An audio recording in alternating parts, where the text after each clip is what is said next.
नमस्कार and welcome to Bharat affairs. Trump के president बनने के बाद में ट्रंप ने अपने पहले स्पीच में, इनॉग्रेशन के पहले स्पीच में इन्होंने यहाँ पर कुछ बातें बोली। ये बातें आप सभी को सुननी चाहिए। इन्होंने यहाँ पहली बात यहाँ पर ये कहा कि the golden age of America begins right now. America का जो गोल्डन एज है अब ये शुरुआत इसकी हो चुकी है।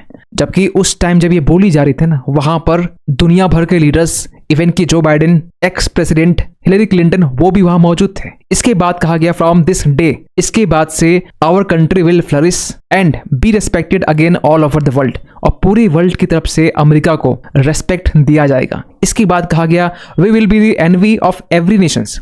जितने भी देश है ना, वो लोग अमेरिका से जलेंगे, ईर्ष्या करेंगे। और इसके बाद कहा गया and we will not allow ourselves to be taken advantage of any longer. खैर, ट्रंप के इनॉग्रेशन के टाइम में यहाँ पर इंडिया की तरफ से डॉक्टर एस जयशंकर, हमारे देश के विदेश मंत्री, वो वहां प्रेजेंट थे। और कुछ इमेजेस वहां पर इनॉग्रेशन के टाइम में यहाँ पर शेयर किए गए अपने ट्विटर में।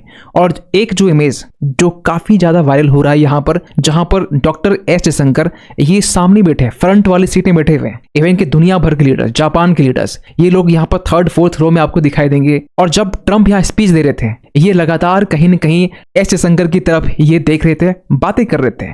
मतलब ये इशारा निकल के आ रहा था कि आगे आने वाले टाइम में इंडिया और यूएस की जो रिलेशन है वो आगे और भी मजबूत होने वाले हैं। लेकिन ट्रंप के इनॉग्रेशन के बाद में अब ये बातें निकल के आ रही कि ट्रंप ने अब ऐसे 200 एग्जीक्यूटिव एक्शंस ट्रंप की तरफ से लिया जाने वाला है। और इसकी शुरुआत अब हो चुकी है, क्योंकि कुछ मुद्दों पर यहाँ पर इमरजेंसी यहाँ पर लगा दी गई है, मतलब इमरजेंसी डिक्लेयर कर दी गई है। आगे हम पूरे डिटेल से हम बात करने वाले। लेकिन ट्रंप का फर्स्ट डे एजेंडा क्या रहा है? ट्रंप ने सबसे पहले यहाँ पर जो यूएस और मेक्सिको का जो बॉर्डर है, इसके बारे में यहाँ पर यह कहा कि हम लोग यहाँ पर नेशनल इमरजेंसी डिक्लेयर करते हैं। क्यों?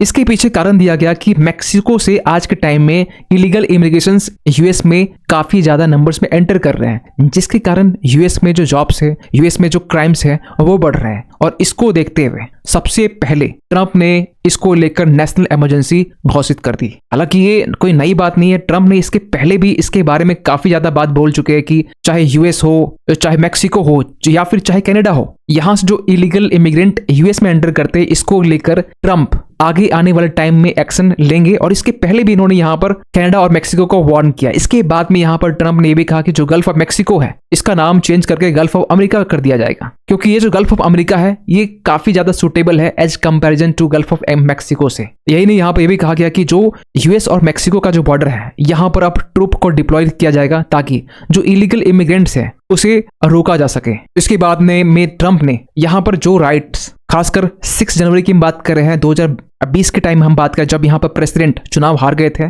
लेकिन उस टाइम में यहाँ पर यह कहा जा रहा था कि ट्रंप के सपोर्टर्स की तरफ से जो कैपिटल में जो अटैक हुआ था, इसको लेकर भी यहाँ पर ट्रंप के ऊपर चार्जेस लगाए जाते हैं। और यहाँ पर जो ट्रंप के सपोर्टर्स हैं, करीब करीब कहा यह जाता है कि 1600 जो सपोर्टर्स हैं, इनके ऊपर में चार्जेस लगाए गए थे और इनको यहाँ पर अब माफी दे दी गई है। इसके बाद में ट्रंप ने यहाँ पर WHO, वर्ल्ड हेल्थ ऑर्गेनाइजेशन, यहाँ से भी अपने आप को बाहर करने का सोच लिया है। कि यहाँ पर इसके पहले आपने नोटिस किया होगा कि पेरिस क्लाइमेट एग्रीमेंट से 2016 के टाइम में, 17 के टाइम में ये बाहर निकल चुके थे, अनाउंसमेंट कर दी गई थी। लेकिन अब यहाँ पर WHO से भी ये बाहर निकलना चाहते हैं, क्योंकि यहाँ पर ट्रंप ये मानते हैं कि WHO में जो सबसे बड़ी फंडिंग आती है ना, वो यूएस से आती है। वैसे बाकी देशों को भी रिस्पॉन्सिबिलिटी होनी चाहिए। इस बात को लेकर ट्रंप बराबर ये बात कहते आए हैं। इसके बाद यहाँ पर ट्रंप 2 जेंडर पॉलिसी को लेकर स्टैब्लिश करना चाहते हैं। मतलब 2 जेंडर पॉलिसी का मतलब यहाँ पर यह हुआ कि यहाँ पर ट्रंप ने एक एग्जीक्यूटिव ऑर्डर को साइन कर दिया है। आगे हम बात करेंगे। एग्जीक्यूटिव ऑर्डर जो है, ये फिलहाल अभी ऑर्डर है, इसे पास जो है कांग्रेस से करना पड़े। कांग्रेस मतलब वहां की जो सीनेट है और जो हाउस ऑफ जो रिप्रेजेंटेटिव है, मतलब सिंपल पार्लियामेंट कह सकते हैं, यहां से भी पास करना जरूरी है। खैर, तो यहां पर इन्होंने एग्जीक्यूटिव ऑर्डर साइन कर दिया है ताकि जो जेंडर आइडियोलॉजी है, जेंडर आइडियोलॉजी में बेसिकली यहां पर यह देखा जाता है कि मेल फीमेल के अलावा जो ट्रांसजेंडर है, LGBTQ की हम जब बात करते हैं, जिसे जो बाइडेन की जो सरकार है काफी ज्यादा इन्हें सपोर्ट कर रही थी, इनके बारे में भी ये कहा गया कि अब ओनली 2 जेंडर होंगे, एक मेल और दूसरा फीमेल। इसे ऑफिशियली रिकॉग्नाइज बहुत ही जल्द यहाँ पर ट्रंप की सरकार करने वाली है। और इसको लेकर ना जो ट्रांसजेंडर है, ये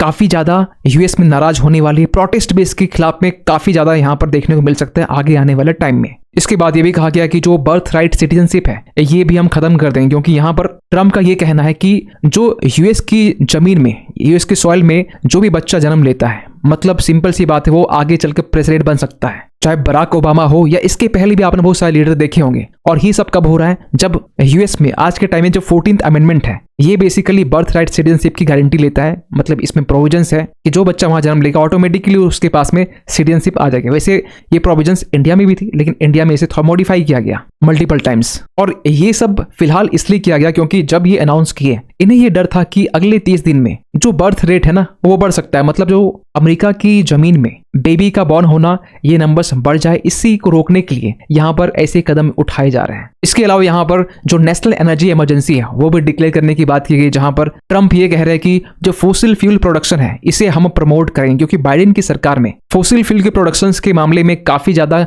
कमी आई थी। इसे ये भी कहा जा रहा था कि हम लोग ग्रीन एनर्जी को प्रमोट करेंगे और जो फोसिल फ्यूल है, जो प्रोडक्शन है, इसे हम लोग कम करेंगे। लेकिन ट्रंप के आने के बाद में इसे प्रमोट करने की बात की जा रही है। ग्रीन एनर्जी को लेकर कोई भी डिस्कशन बात नहीं की जा रही है। और जो बाइडेन की जो सरकार है, जो ड्रिलिंग रिस्ट्रिक्शन लगा कर रखी थी अलास्का वाले रीजन में, खासकर गैस और ऑयल को एक्सप्लोइट या हम ये कह सकते प्रोड्यूस करने में, वहां से भी जो रिस्ट्रिक्शन है उसे यहां से हटा देने की बात यहां पर की गई है। और ट्रंप के आने के बाद में ना यहाँ पर ये भी कहा जा रहा है कि जो बाइडेन की जो सरकार थी, यहाँ पर ये भी कहा गया था कि 2030 तक में जो न्यू व्हीकल्स हैं ये इलेक्ट्रिक के फॉर्म में होगी, सारी इलेक्ट्रिक होगी। इस पर भी यहाँ पर ट्रंप ने रोक लगा दी है। और ट्रंप यहाँ पे ये भी कह रहे हैं कि जो नेशनल एनर्जी इमरजेंसी है, जो डिक्लेयर कर रखा है इन्होंने, यहाँ पर डिक्लेयर करने की बात की जा रही है, उस पर यहाँ पर कहा गया ड्रिल बेबी ड्रिल, मतलब जो ऑयल की प्रोडक्शन की बात कर रहे हैं, ड्रिलिंग करने की जो बात की जिसमें रिस्ट्रिक्शन लगा हुआ था, अब यहाँ पर ड्रिल करने की बात कर रहे हैं। यानी यहाँ पर पेरिस क्लाइमेट अकॉर्ड को लेकर भी अब ऑफिशियली यहाँ पर इससे ट्रंप बाहर निकल चुके हैं, क्योंकि 2017 के टाइम में जब ये विथड्रॉ करने की जब बात कही थी, इसके बाद में ना अब ये कंफर्म हो चुका है कि पेरिस क्लाइमेट अकॉर्ड से ये बाहर निकलने वाले हैं और निकल चुके हैं। और जिस ट्रेड और टैरिफ की हम बात कर रहे हैं, जिसको लेकर पिछले कुछ महीनों से काफी ज्यादा चर्चा हो रही है कि ट्रंप के आने के बाद में यूएस चाइना को ऊपर में 60% टैरिफ इंपोज करेगा, इंडिया को ऊपर में इंपोज करेगा। इवन ब्रिक्स को लेकर बात कही जा रही थी कि जो ब्रिक्स करेंसी है अगर वो आता है तो ट्रंप यहाँ पर ये भी थ्रेट कर रहे थे कि 100% टैरिफ जो है वो इंपोज किया जा सकता है अगर ब्रिक्स करेंसी आती है तो। क्योंकि जो ब्रिक्स करेंसी है, जो कजान समिट है, उस टाइम पहली बार ये इमेजेस बाहर निकल के आई थी। उस टाइम भी हमने एक वीडियो बनाया था। लेकिन आपको बताना चाहते हैं कि यहाँ पर टैरिफ को इंपोज करने को लेकर ना कोई भी यहाँ पर क्लैरिटी नहीं दी गई। यहाँ पर ये कहा गया पहले हम लोग रिव्यू करेंगे टैरिफ को इंपोज करने को लेकर, चाहे वो चाइना के ऊपर में हो, इंडिया के ऊपर में हो, चाहे कनाडा के ऊपर में या मैक्सिको के ऊपर में हो, इसके बाद ही ये इंपोज किया जाएगा। क्योंकि इसके पीछे ना रीजन है, क्योंकि रीजन यहाँ पर यह है कि रिसेंटली जब ये देखा गया, जब ट्रंप की तरफ से थ्रेट दिया गया कि हम लोग टैरिफ को इंपोज करेंगे, तो यूएस डॉलर जो इंडेक्स है ये यहाँ पर 110 तक पहुंच गया था। फिलहाल तो अभी करंट की बात करें, लेटेस्ट की बात करें तो यहाँ पर 108 के आसपास में है। लेकिन हाँ, ये बढ़ना कहीं ना कहीं ये इंडिकेट करता है कि ट्रंप टैरिफ को इंपोज करने के मामले में थोड़ा तो सोच रहे हैं। वैसे इसके पहले भी आपने देखा हो कि इंडिया की तरफ से ब्रिक्स करेंसी को लेकर कोई भी यहाँ पर कंफर्मेशन नहीं दी गई है। कोई भी यहाँ पर ये नहीं कहा गया कि हम लोग ब्रिक्स करेंसी को सपोर्ट करते हैं। और यहाँ पर एस जयशंकर ने साफ साफ ये कहा था कि no proposal for BRICS currency. लेकिन ये पूरा चीज है ना, जो एग्जीक्यूटिव ऑर्डर की हम बात कर रहे हैं, ये पूरा कब होगा?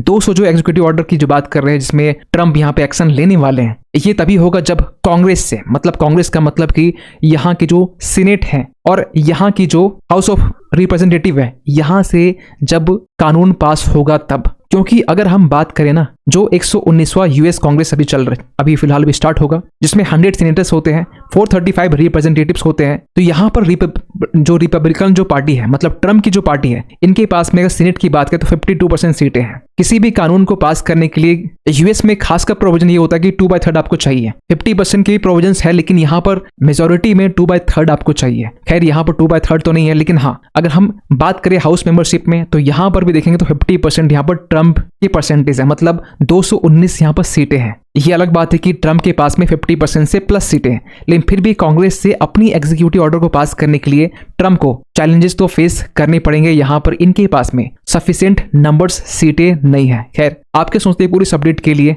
कमेंट कीजिएगा। और जाते जाते एक क्वेश्चन आप सभी के लिए, हाल ही में यहाँ पर ट्राजन 155mm जो एक टाउड आर्टिलरी गन सिस्टम है, इसे रिसेंटली डेवलप किया गया है इंडिया की तरफ से। और इंडिया का साथ यहाँ पर कौन सा देश दिया है खासकर इस आर्टिलरी गन सिस्टम को डेवलप करने में? आपके सामने ऑप्शन है रसिया, ऑस्ट्रेलिया, फ्रांस या फिर जापान। सही आंसर कीजिए कमेंट सेक्शन पे। मिलते किसी अगले वीडियो में, तब तक के लिए थैंक यू सो मच।